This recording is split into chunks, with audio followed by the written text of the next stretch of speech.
So thankful that I have a father like Nagababu who said, ఈ ప్రపంచం నీ గురించి ఏమంటుందో, నీ గురించి ఏమంటుందో, మా గురించి ఏమనుకుంటుందో నాకు అనవసరం. You are the best thing that has ever happened to me. You are my angel. You deserve to be happy. నీకు 60 ఏళ్ళు వచ్చేంత వరకు కావాలంటే నా ఇంట్లో ఉంటే నేను చూసుకుంటాను. ఫాదర్ వచ్చాడు నాకు. My father never thought of saw me as a burden.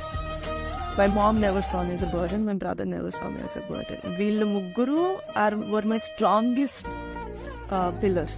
దాని తర్వాత యాక్చువల్లీ నాకు ఫ్యామిలీ విలువ ఈ లాస్ట్ 2 yearsలో, ఈ లైఫ్లో ముందు 28 yearsలో ఎంత తెలుస్తుందో లాస్ట్ 2 yearsలో నాకు ఫ్యామిలీ విలువ అంత తెలిసింది. బికాస్ ఎవరు ఉండరు నిఖిల్ నీతోటి. Only your mom and dad will stay with you. Only they will support you, they will take care of you. That's exactly what happened నా సిచ్యువేషన్.